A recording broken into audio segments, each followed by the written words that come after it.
प्यारे बच्चों, सभी लोगों को सुप्रभात।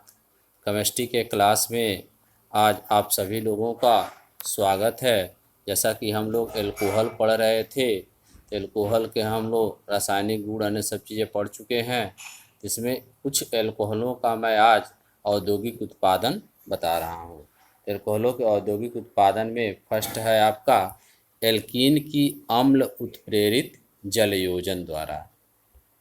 मतलब एल्कीनों से जल का योग होगा अम्ल की उपस्थिति में। तो खनिज अम्ल क्या होते हैं? जैसे H2SO4 हो गया, HCl हो गया आदि की उपस्थिति में एल्कीनों की जल से योग कराने पर एल्कोहल बनती है। जैसे आप यहाँ देखेंगे CH2 double bond CH2 plus HOH या H2O है, H प्लस है, अब ब्रैकेट में यहाँ H2SO4 लिखा है। इसकी उपस्थिति में जब जल का योग होता है तो एथिल एल्कोहल बनता है। नाम लिख लेंगे आप यहाँ पे एक एल्कीन दिया गया है, इसका नाम देखेंगे क्या है। नाम आप लिख लेंगे 2-मेथिल प्रोप 1-इन।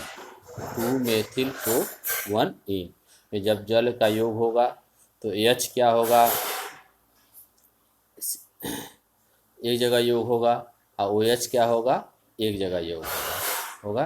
तो 2-मेथिल प्रोप 1-इन में देखेंगे क्या बन रहा है, CH3 CH3 CH3 ऐसे बन रहा है, और डबल बॉन्ड क्या हो जा रहा है, CH। ऐसे यह सिंगल बॉन्ड टूट जा रहा है, ठीक है, और OH उसमें जुड़ जा रहा है। तो 2-मेथिल प्रोप 1-इन या इसी का नाम क्या हो जाएगा, 2-मेथिल प्रोपेन 2 आल हो जा रहा है, ठीक है ना। तो यह जैसे तृतीयक एल्कोहल प्राप्त हो रहा है, तृतीयक एल्कोहल में सीधे जल का योग होता है तो यह बनता है तृतीयक एल्कोहल का निर्जलीकरण होता है, और एक क्रिया ऊपर दी गई है ना, प्राथमिक एल्कोहल और द्वितीयक एल्कोहल। कभी कभी पूछ दिया जाता है इसमें मेथिल एल्कोहल का औद्योगिक उत्पादन। तो सबसे पहले मेथिल एल्कोहल प्राप्त किया गया था लकड़ी से। लकड़ी के भंजक आसवन, लकड़ी के छोटे छोटे टुकड़ों को काटकर उसे जलाकर वाष्पित करके उसी को भंजक आसवन कहते हैं। थोड़ा ही बता रहा हूँ मैं। तो लकड़ी के भंजक आसवन से प्राप्त किया गया था, इसीलिए इसको कास्ट स्पिरिट या इंग्लिश में वुड स्पिरिट भी कहते हैं। मेथिल एल्कोहल का यह प्राचीन नाम है, ऐसा ना, साधारण नाम भी कह सकते हैं। कास्ट स्पिरिट या वुड स्पिरिट कहते हैं। वर्तमान में इसका औद्योगिक उत्पादन संश्लेषण गैस से कहा जाता है। किसे किया जाता है? संश्लेषण गैस। संश्लेषण गैस क्या होती है? कार्बन मोनोऑक्साइड और हाइड्रोजन गैसों का मिश्रण होती है एक संबंधित 2 के अनुपात में। मतलब एक कार्बन मोनोऑक्साइड होगा तो 2 क्या हो जाएगा, हाइड्रोजन हो जाएगा, ठीक है ना। तो ये संश्लेषण गैस या इंग्लिश में बोलते हैं सिंथेसिस गैस। तो संश्लेषण गैस को हम मेथिलाल इस प्रकार प्राप्त करते हैं। तो देखेंगे यहाँ पे लिखा गया है मेथिलाल प्राप्त करने के लिए आपको कैसे प्राप्त होता है, यहाँ पे दिया गया है। जैसे संश्लेषण गैस यहाँ पे लिया जा रहा है, संश्लेषण गैस। संश्लेषण गैस का देखेंगे सूत्र क्या है, CO+2H2, यही संश्लेषण गैस है, ठीक है ना। तो इसको हम कॉपर ऑक्साइड या जिंक ऑक्साइड या क्रोमियम ऑक्साइड CuO या ZnO या Cr2O3 कोई एक उत्प्रेरक उपस्थिति में 300 डिग्री सेंटीग्रेड और 200 ATM प्रेशर, एटमॉस्फेरिक प्रेशर पे जब हम क्रिया कराते हैं, संश्लेषण गैस को प्रवाहित करते हैं तो मेथिल एल्कोहल प्राप्त होती है, ठीक है। तो मेथिल एल्कोहल एक अत्यंत विषैला द्रव है। यह एक इसके सेवन से मनुष्य कम सेवन करेगा तो अंधा हो सकता है, अधिक सेवन करेगा तो मर जाएगा, ठीक है ना। ऐसे पूछा जाए मेथिल एल्कोहल और एथिल एल्कोहल में कौन पीने योग्य शराब होती है, तो एथिल एल्कोहल क्या होती है, पीने योग्य शराब होती है, और मेथिल एल्कोहल क्या होती है, जहरीली शराब होती है। तो मान लीजिए कि एक प्रश्न पूछे कि मेथिल एल्कोहल का औद्योगिक निर्माण की क्रिया दीजिए, तो मेथिल एल्कोहल का औद्योगिक निर्माण आप संश्लेषण गैस से लिख सकते हैं। कॉपर ऑक्साइड या जिंक ऑक्साइड उत्प्रेरक या क्रोमियम ऑक्साइड उत्प्रेरक की उपस्थिति में 300 डिग्री सेंटीग्रेड ताप और 200 एटमॉस्फेरिक दाब पर जब हम संश्लेषण गैस को प्रवाहित करते हैं तो मेथिल एल्कोहल प्राप्त होती है, ठीक है। अब आएंगे आप एथिल एल्कोहल का औद्योगिक निर्माण। किसका आएंगे? एथिल एल्कोहल का औद्योगिक निर्माण हम कैसे करते हैं, ठीक है। तो एथिल एल्कोहल का औद्योगिक निर्माण देखेंगे कैसे किया जाता है। तो एथिल एल्कोहल का औद्योगिक निर्माण मुख्यतः 2 चीज़ों से किया जाता है। एक शर्करा युक्त पदार्थों से किया जाता है और एक स्टार्च युक्त पदार्थों से। जैसे गांव में आप रहते होंगे तो गांव में जानते होंगे आप, देसी शराब बनाई जाती है। क्या बनाई जाती है? देसी शराब। तो देसी शराब किससे बनाई जाती है? महुआ से बनाई जाती है, चावल से बनाई जाती है, मक्का से बनाई जाती है, जौ से बनाई जाती है। तो मक्का, महुआ, जौ में क्या पाया जाता है? स्टार्च पाया जाता है। क्या पाया जाता है? स्टार्च।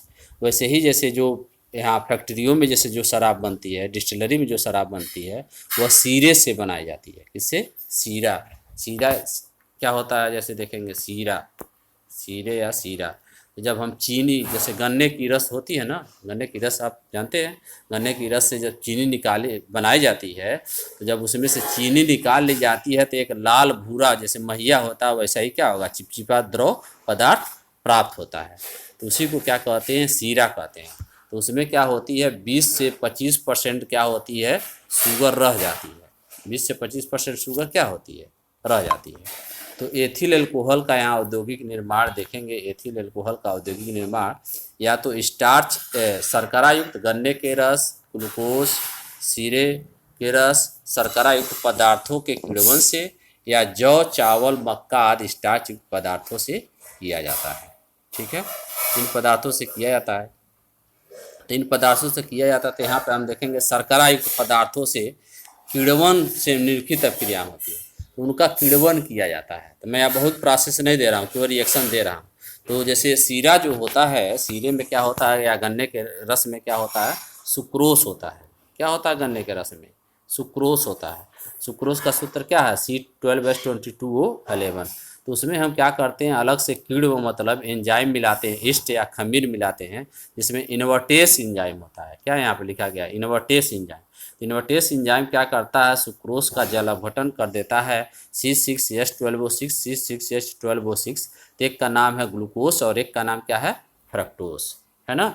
तो सीरे का जब हम किण्वन कराते हैं तो उसमें किण्व जब डालते हैं तो उसमें इन्वर्टेस एंजाइम क्या करता है? सुक्रोस को एक ग्लूकोस में और एक क्या होता है? फ्रक्टोस में जल अपघटित कर देता है। ठीक है। अब क्या होता है? जो कीड़ा उसमें मिलाए रहते हैं, जो ईस्ट मिलाए रहते हैं, जो ईस्ट मिलाए रहते हैं, तो उसमें ग्लूकोज या जो फ्रक्टोस होता है, उसमें क्या होता है? ईस्ट में जो जाइमेज एंजाइम होगा। कौन सा एंजाइम? जाइमेज एंजाइम। ग्लूकोज या फ्रक्टोस को एथिल अल्कोहल और कार्बन डाइऑक्साइड में क्या करेगा? अपघटित कर देगा। ठीक है।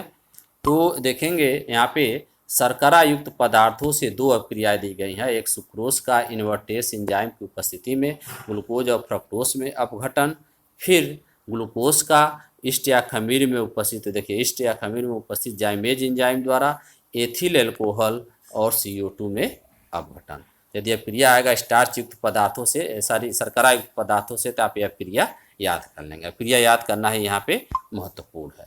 अब स्टार्च युक्त पदार्थों में स्टार्च क्या होता है? स्टार्च का सूत्र क्या होता है? जैसे आप जौ से बनाते हैं, महुआ से बनाते हैं, तो स्टार्च का सूत्र क्या होता है? देखेंगे C6H10O5N, यह स्टार्च का सूत्र है। ठीक है। तो इसका हम क्या करते हैं? ईस्ट उसमें माल्ट मिलाते हैं, अलग से वही माल्ट, जैसे स्टार्च को, जैसे जौ से शराब बनाया जाता है तो उसको क्या किया जाता है? देखेंगे अंकुरित किया जाता है। क्या किया जाता है? जौ को अंकुरित या गेहूं को अंकुरित किया जाता है। अंकुरित करने के पश्चात उसे थोड़ा बॉयल कर लिया जाता है। बॉयल करने के पश्चात उसे हल्का पीस लिया जाता है। जब पीस लेंगे तो जो प्राप्त होता है उसी को हम माल्ट निष्कर्ष कहते हैं। क्या कहते हैं? उसी को माल्ट निष्कर्ष कहते हैं। तो जिसका हमें बनाना रहता है स्टार्च युक्त पदार्थ में क्या करते हैं? माल्ट निष्कर्ष मिलाते हैं। तो माल्ट निष्कर्ष मिलाते हैं तो उसमें डायस्टेस एंजाइम होता है। कौन सा एंजाइम? Diastase enzyme. तो स्टार्च का जल अपघटन कर देता है माल्टोस में। माल्टोस का भी सूत्र क्या है? देखेंगे C12H22O11। माल्टोस का भी सूत्र यही है। यही सुक्रोज का भी होता है। ये कार्बोहाइड्रेट है, इनका सूत्र समान है। जैसे ग्लूकोज और फ्रक्टोज दोनों का सूत्र समान है, लेकिन संरचना क्या होती है? भिन्न होती है। ठीक है।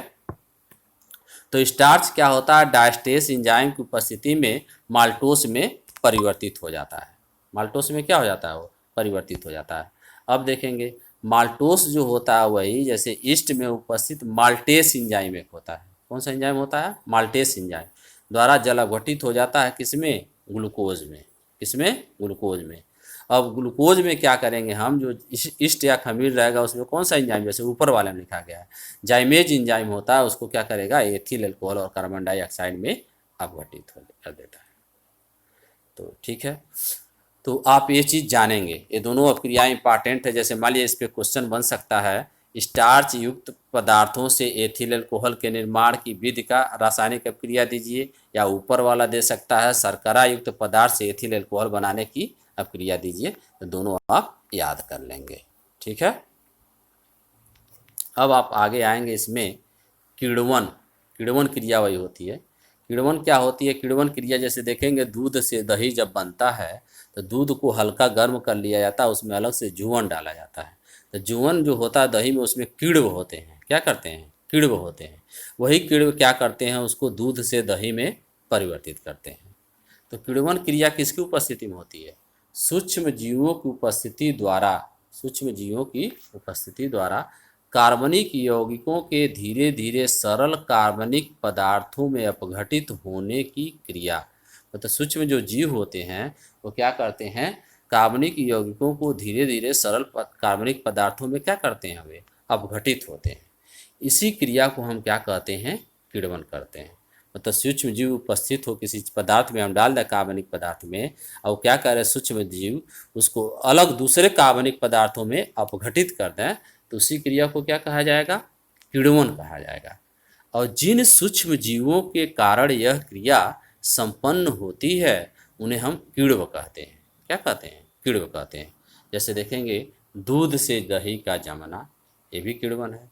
गन्ने के रस से शराब और सिरके का बनना आदि क्या है? किण्वन है, ठीक है। किण्वन की क्रिया किसकी उपस्थिति में होती है? जो जीव किण्व होते हैं। किण्व क्या होते हैं? जनरली एक एंजाइम होते हैं। क्या होते हैं? एंजाइम। एंजाइम क्या होते हैं? एंजाइम उच्च अणुभार के जटिल नाइट्रोजन युक्त कार्बनिक यौगिक होते हैं जो जीवित कोशिकाओं में उत्पन्न होते हैं। मतलब एंजाइम जैसे आप देखेंगे, आपके लार में एंजाइम पाया जाता है, खाना खाते हैं तो आप पचना प्रारंभ हो जाता है ना। तो एंजाइम हमेशा जीवित कोशिकाओं में उत्पन्न होते हैं और उच्च अणुभार के जटिल नाइट्रोजन युक्त कार्बनिक यौगिक होते हैं, ठीक है। तो आप ये चीज़ें पढ़ेंगे। अब यहाँ देखेंगे एथिल अल्कोहल का भौतिक गुण, हालांकि सिलेबस में नहीं है लेकिन मैं यहाँ बता दिया हूँ। तो आप इसे क्या करेंगे? पढ़ लेंगे। यह एक रंगहीन तथा विशेष गंध वाला एल्कोहलिक गंध, एल्कोहल का गंध जानते ही होंगे, द्रव है। इसका क्वथनांक 78.78.3 डिग्री सेंटीग्रेड है। और एथिल अल्कोहल क्या होता है? शराब जैसे देखें ना, वह ज्वलनशील है और वायु में क्या होती है? हल्की नीली ज्वाला के साथ वो जलती है, ठीक है। या जल में, जैसे उसको जल में मिलाएंगे आप, एथिल अल्कोहल और जल मिलाएंगे तो दोनों हाइड्रोजन बंध बना लेता है। पहले बताया भी गया है आपको। तो क्या करते हैं? वे विलय हो जाते हैं। मतलब एथिल अल्कोहल जल में पूर्णतया मिश्रणीय है। रासायनिक गुण इसमें देखेंगे। इसका रासायनिक गुण आपको पहले सब सामान्य एल्कोहलों का जब बताया गया उसमें बताया गया है। केवल एक रासायनिक गुण इसमें, जैसे एक हेलोफार्म क्रिया बताना था। क्या बताना था? हेलोफार्म क्रिया। हेलोफार्म क्रिया क्या होती है? एथिल अल्कोहल को हैलोजन, कोई भी हैलोजन यहाँ ले सकते हैं। 4I2 है तो यहाँ पे 4Cl2 हो सकता है, या 4Br2 हो सकता है, ठीक ना। हैलोजन और कास्टिक सोडा मतलब सोडियम हाइड्रोक्साइड के साथ गर्म करते हैं तो हैलोफार्म, हैलोफार्म मतलब वही क्लोरोफार्म। क्लोरोफार्म का सूत्र क्या हो जाएगा? CHCl3। ब्रोमोफार्म का सूत्र क्या हो जाएगा? CHBr3। आइडोफार्म का सूत्र क्या हो जाएगा? CHI3। ऐसे प्राप्त होती है। मतलब एथिल अल्कोहल को आयोडीन मतलब हैलोजन और सोडियम हाइड्रोक्साइड के साथ गर्म करने पर हैलोफार्म प्राप्त होती है। इसी अभिक्रिया को हैलोफार्म अभिक्रिया कहते हैं। नोट्स में आप लिखना चाहेंगे तो लिख लेंगे, यार मैं जो बोल रहा हूँ। लिखा नहीं है तो आप क्या करेंगे? आप लिख लेंगे। इसको जनरल रूप में भी लिख सकते हैं। जैसे यहाँ पे यदि आप 4Cl2 लेंगे तो यहाँ प्रोडक्ट हो जाएगा CHCl3। प्रोडक्ट क्या हो जाएगा? CHCl3 होगा ना, CHCl3। और यदि यहाँ पे Br2 लेंगे 4Br2 तो प्रोडक्ट हो जाएगा CHBr3 मतलब ब्रोमोफार्म। क्या हो जाएगा? ब्रोमोफार्म। यह हो गया। उपयोग यहाँ पे देखेंगे कुछ, यहाँ पे एथिल अल्कोहल का उपयोग भी दिया गया है। एथिल अल्कोहल का उपयोग जैसे अनेक कार्बनिक यौगिकों के उत्पादन में बहुत सारे इससे कार्बनिक यौगिक बनाए जाते हैं, एसिटिक एसिड बनाया जाता है, एथिल अल्कोहल से एस्टल्डिहाइड बनाया जाता है और भी बहुत सारे कार्बनिक यौगिक प्राप्त किए जाते हैं। पेंट तथा अन्य पदार्थों में विलायक, पेंट उंट में देखेंगे स्प्रिट डाला जाता है। तो स्प्रिट मतलब क्या होता है आपका, एथिल अल्कोहल ही होता है। विलायक मतलब उसको घोलने के रूप में प्रयोग किया जाता है। प्रयोगशाला में आप स्प्रिट लैंप प्रयोग करते हैं, उसमें भी क्या होता है, एथिल अल्कोहल होता है, लेकिन वह मेथिलेटेड होता है। प्रयोगशाला में अभिकर्मक के रूप में भी प्रयोग करते हैं। अस्पतालों में भी एथिल अल्कोहल का प्रयोग किया जाता है। ठीक है, अब यहाँ पे कुछ चीज़ें दी जा रही हैं, इसका डिफिनीशन कुछ चीज़ों का दिया जा रहा है। जैसे यहाँ पे देखेंगे परिशोधित स्पिरिट, रेक्टिफाइड स्पिरिट या रेक्टिफाइड आप एल्कोहल नाम सुनेंगे। तो परिशोधित स्पिरिट में क्या होता है देखेंगे, इसमें जैसे वही एथिल अल्कोहल होता है। तो एथिल अल्कोहल मतलब 95% एथिल अल्कोहल हो और उसमें 5% जल हो, मतलब वो भी सांद्र विलयन हुआ एथिल अल्कोहल का। यदि ऐसा होता है तो उसी को हम क्या कहते हैं, परिशोधित स्पिरिट कहते हैं। क्या कहते हैं, परिशोधित स्पिरिट। आगे इसमें देखेंगे आप परिशुद्ध एल्कोहल, एब्सोल्यूट एल्कोहल क्या होता है। परिशुद्ध मतलब कि वो 100% शुद्ध हो। तो पूर्णतः शुद्ध एवं निर्जल एथिल अल्कोहल मतलब कितना इसका सांद्रता हो एथिल अल्कोहल की, 99.9 से 100% सांद्रता जब हो, मतलब जल की मात्रा एकदम नगण्य हो, तो उसी को हम क्या कहते हैं, परिशुद्ध एल्कोहल कहते हैं।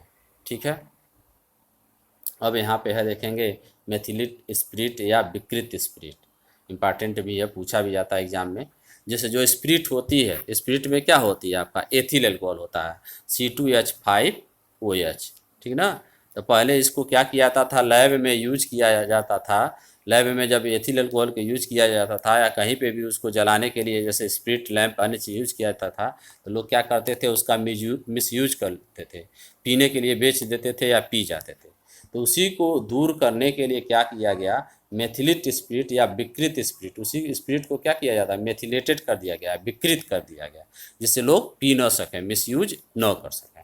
तो क्या होता है, परिशोधित स्पिरिट में पिरीडीन, पिरीडीन एक कंपाउंड है, दुर्गंध युक्त होता है, पिरीडीन मिला देते हैं दुर्गंध युक्त, और कापर सल्फेट, कापर सल्फेट नीले रंग का होता है, और नैप्था, नैप्था भी होता है, कंपाउंड है ऑर्गेनिक, आदि मिलाकर उसे पीने के अयोग्य बना दिया जाता है। मतलब पीने लायक वह नहीं हो जाता है, पीने के अयोग्य बना दिया जाता है। और जब अयोग्य बना दिया जाता है स्पिरिट को, तो उसी को हम मेथिलिट स्पिरिट या विकृत स्पिरिट कहते हैं।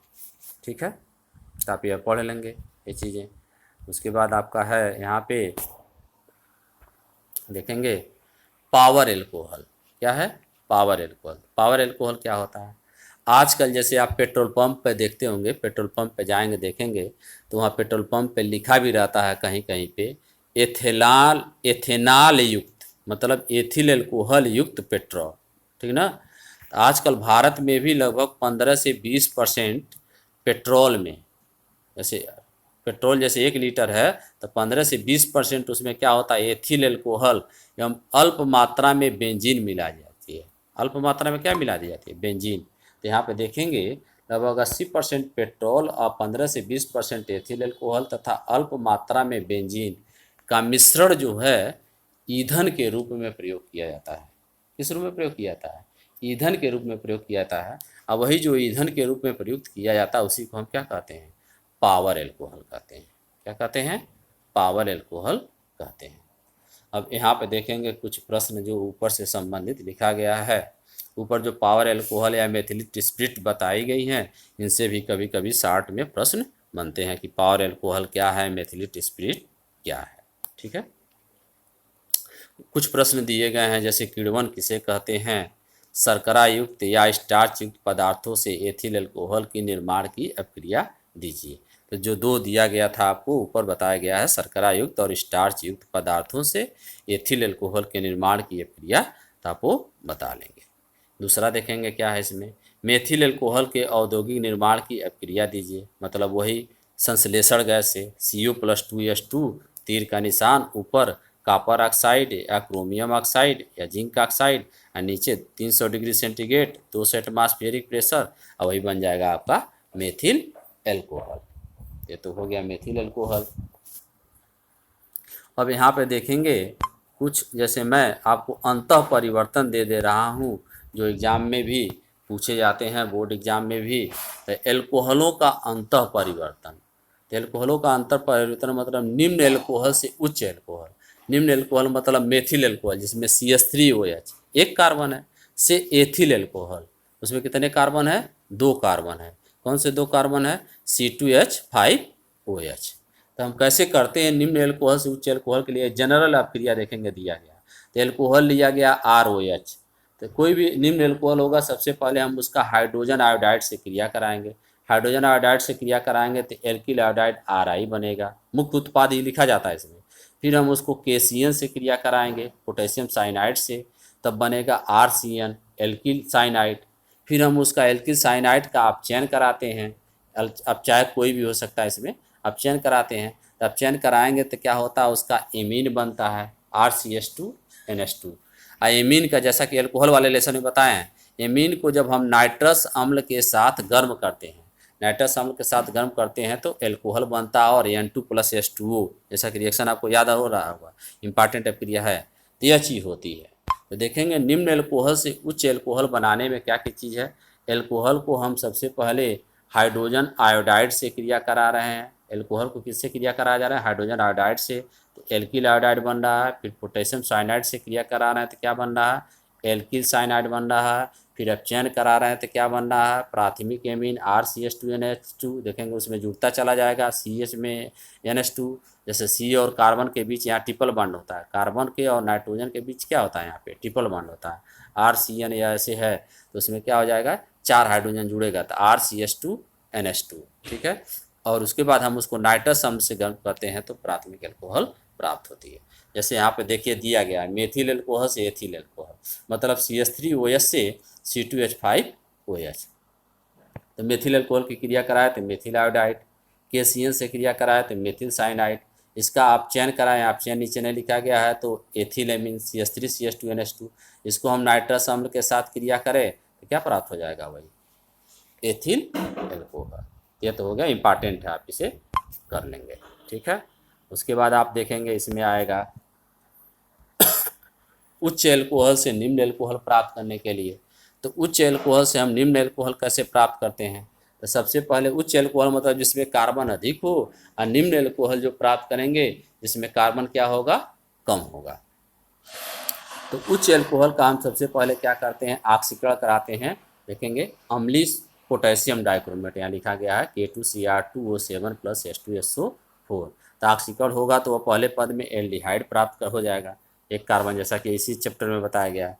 फिर दूसरे पद में कार्बोक्सिलिक अम्ल प्राप्त हो जाएगा, और कार्बोक्सिलिक अम्ल जो प्राप्त होगा उसका हम सोडियम हाइड्रोक्साइड से क्रिया कराएंगे तो लवण प्राप्त हो जाएगा RCOONA+H2O, मतलब सोडियम एल्केनोएट या एसीटेट। इसको हम क्या करेंगे, सोडा लाइम से अब क्रिया कराएं, सोडा लाइम के साथ कार्बोक्सिलिक अम्लों का भी कार्बोक्सिलीकरण, एल्केन पढ़े होंगे ना, तो सोडा लाइम RCOONA+NaOH, जैसे इसी को रिएक्शन लिखा है सोडा लाइम वाला, तो RCOONA+NaOH क्रिया करता है, गर्म करते हैं CO से तो क्या बन जाता है, वही एल्केन बन जाता है। क्या बन जाता है, एल्केन बन जाएगा आपका, ठीक है। अब इस एल्केन को हम क्या करें, Cl2 से क्रिया कराएंगे। तो Cl2 से क्रिया कराएंगे तो यह हाइड्रोजन एक हट जाएगा, हाइड्रोजन क्या होगा, हट जाएगा, और क्या बन जाएगा, एल्किल क्लोराइड। अब एल्किल क्लोराइड की जलीय NaOH से क्रिया करा दें, हेलो एल्केन में बताया गया आपको, जलीय NaOH से जब क्रिया करा देंगे तो यही क्या बन जाएगा, आपका एल्कोहल बन जाएगा, ठीक है।